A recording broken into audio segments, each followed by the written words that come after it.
Benvenuti listeners, and thank you for joining us once again at the Anglo-Italian Connection.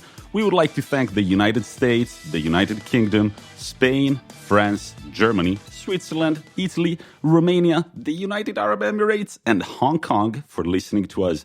And Mongolia, please join us as well. Can you please step up your game? Come on, guys, we're waiting for you. You can always find us on Instagram at the_Anglo_Italian_connection. And of course, you can still find us on Twitter at Italian_Anglo.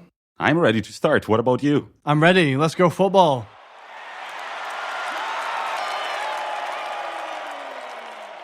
Hello, listeners, and it's time for our Euro review before we take you through our weekly topic. That is, of course, the Anglo-Italian Cup.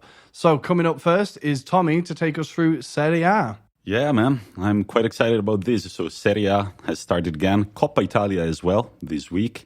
And I would like to start with some apologies to Mattia Destro. I said that he's a terrible player, and if Genoa signed him, they were doomed for relegation. But he scored quite a sick goal on their game against Crotone, in which they came out 3-1 winners. And he also hit an incredible crossbar that I recommend everybody go look at. It was pretty intense. Also, on the same game, a pretty sweet vintage Pandev goal. Did you catch that, Rory? I can't believe he's still playing. How old is that guy now? 42, 43? It's not for us to know, but he's still a very, very, very good football player, in my opinion. So Bad haircut though. Yeah, Very bad haircut. yeah. And also he's an Inter legend, so he's always in my heart. He won the treble with us. He was part of the treble team. He was part of the treble. And overall, Genoa weren't looking so bad. So once again, Mattia, if you're listening to us, which I'm sure you are, I apologize for ripping on you. Next in the headlines about Serie A is a team, one of the two teams from the capital, AS Roma. They were awarded a 3-0 loss against Verona in a game they had tied 0-0 because Amadou Diawara is one of their midfielders. He's 23 years old, but he was listed as an under-22 player, and that's illegal. So can you explain what the problem is here? What's the rule here that they've broken? So basically, teams have got, I believe, 4 slots for under-22 players in their team, and they listed Diawara as one of the under-22.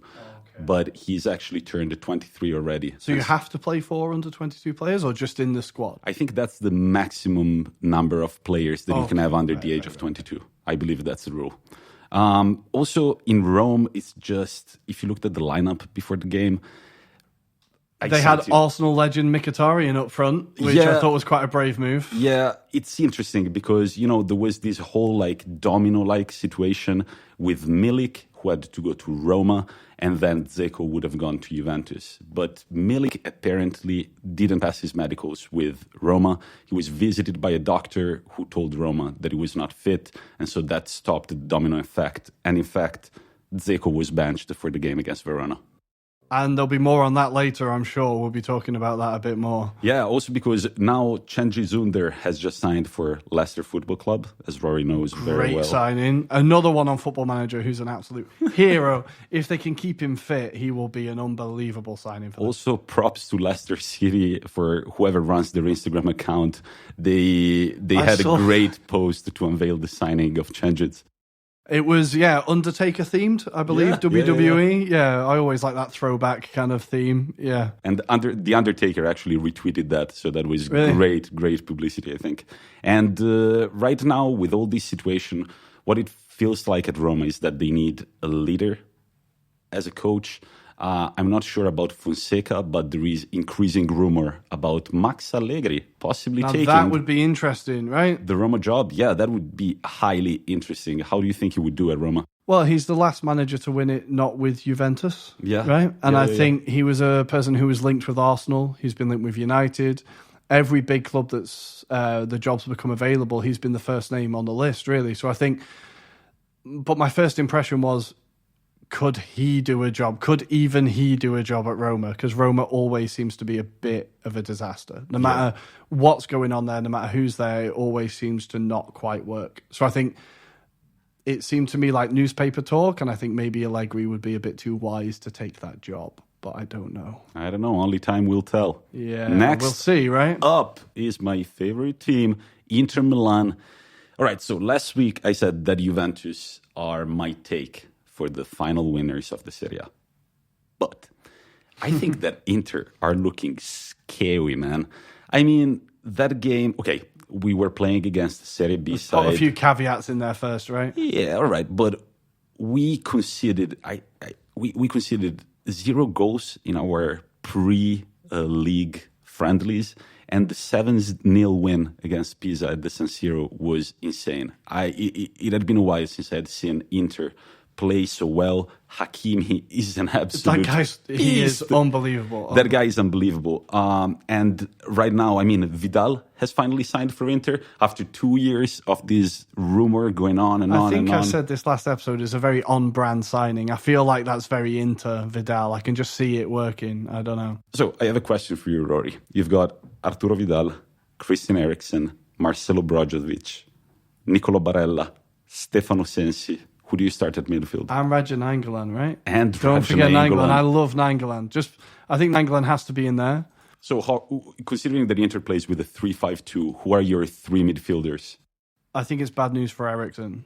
Really? I don't think Eriksen's work ethic matches the other players. I think I would have Nainggolan. Sensi has always impressed me when he's there. And Brozovic, maybe, but it's a hard decision. You are leaving out Barella. Yeah, wow. So that's why I ask you these questions. Yeah, because it doesn't matter how much you think about it. You're always leaving out someone. So I think it's up to Conte to really manage this team well this year because the options are endless. Well, I think this is something that this season as well, there's going to be a lot of fixture congestion because we've already seen Tottenham are playing 4 games in a week. Like, I think a lot of managers now are going, I need more options than I've ever had before just to keep up with the amount of games. Obviously, it's about keeping players happy and who's going to play in Serie A, who's going to play in Coppa Italia. But I think the more options you have this season, more than ever, is going to be important. Yeah, and that's always been a thing with Conte. He's always complained about not having enough players. And it feels like right now we finally have a squad which has a player in every position, actually more than one player in every position. There are still a few situations to figure out. Right now that Godin has officially signed with Cagliari, which I think for Cagliari very good signing. Is a great signing.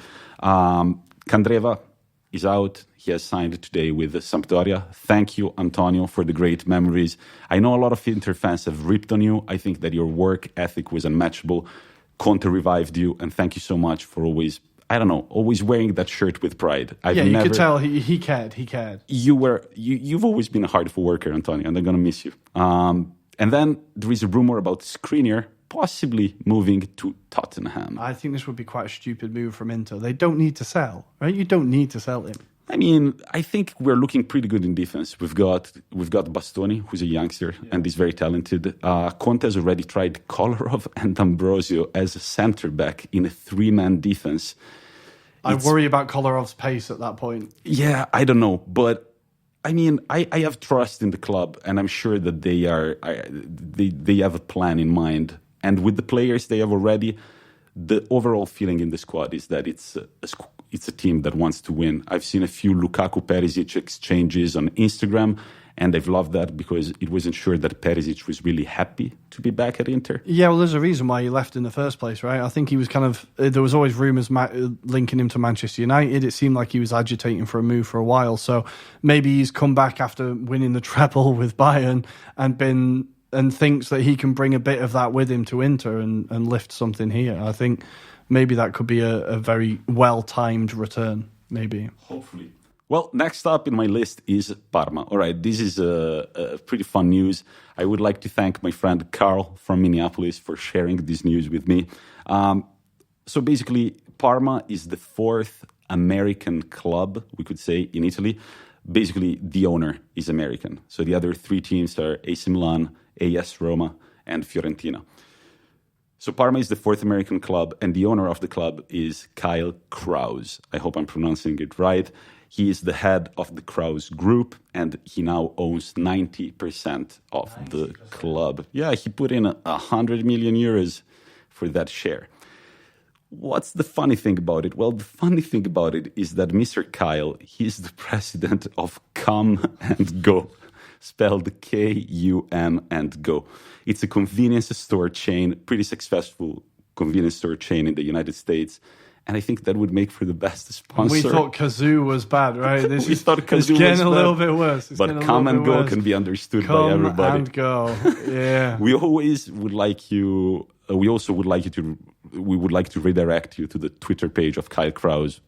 I followed him recently because I saw this story. Now I feel like Parma have been offered so many false dawns with new owners so many times that maybe, like, what is it, twice bitten, once shy, if you know what I mean. Like, they'll be a bit scared and a bit worried. But this guy seems like he's passionate about it and he's into it. But he's very, I'm sorry, American listeners, but he's very American. What does that mean, Rory? And I feel like there's a different attitude towards sports, in America, and then there is in England. And he's very, like, enthusiastic, which is good, but a bit enthusiastic that makes us as British people very reserved and unemotional, a bit cringe a little bit. I don't know.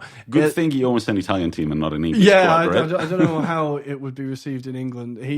But he seems very sincere, and he seems really like he's really into it. The first game, he had quite a strange handwritten sign in front of him and his wife saying "Ciao Iowa" with some message on it I couldn't figure out.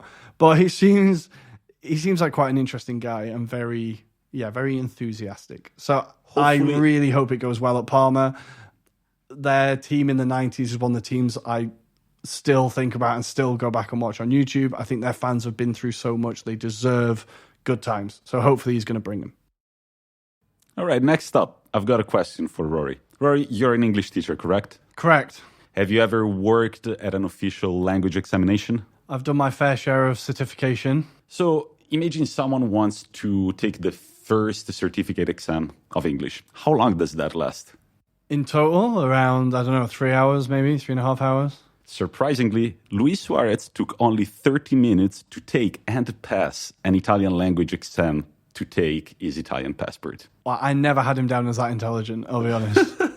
So this is the big story of the last week. So basically, there was this whole rumor about Juve being very close to signing Suarez, but he needed to take a language exam so that he could get the Italian passport and be allowed to play at Juve. Well, right now, what's going on is pretty intense because allegedly Juventus... That's an important word. It's a very important word, especially when we're talking about Juventus. Allegedly set up this exam so that it could last very, very little, and Suarez would pass it. There is an investigation going on, which is not a new thing to Juventus. I'm sure their lawyers are used to it by now. Oh, they're just ready to go every time. We are waiting to see what's going to happen, but I think that this is a pretty big story. So we'll keep you updated on our Twitter and on our Instagram. It could be counted as fraud against a government document, right? It's quite a heavy crime, trying to illegally get a passport. I don't know. It is allegedly. Allegedly a very large crime. Sorry. Yeah, it's a very big crime, and I don't know. We will see how this situation unfolds. But on the pitch, Juventus are looking pretty solid. A 3-0 win to start their Serie A campaign. Kulusevski, we talked about him in the last episode and we told you to check him out. He scored a screamer, a very poised and nice shot. He was just standing. The ball got there and he nailed it to the far post. Beautiful goal. And right now, Morata has officially come back on loan from Atletico Madrid. His Juve record is not that great. 93 games, 27 goals, 18 assists. He played in their 2015 Champions League final and even scored in that before Barcelona would come out 3-1 winners. I would say that his record everywhere isn't that great. And for a guy whose transfer fees now total over 200 million, I think I keep wondering what the hype is about Morata. At Chelsea, he wasn't great. It's gotta be the work ethic, and I think Pirlo has played with him, so he probably knows what they're doing. But the reality is that Juventus were looking for Suarez, and then their second option was Dzeko, and then their third option has finally signed. So how do you feel as Morata, knowing that your third option, basically, quite publicly, you were third choice? I think that Morata is one of those people who doesn't give a fuck about anything. So there was all this talk about him going to Atletico after having played for Real Madrid. The first goal he scored for Atletico, he went in front of the Atletico fans and apologized and thanked them. Yeah. And he's got an Italian wife, and they've got 2 kids. And I think he's quite happy, honestly, to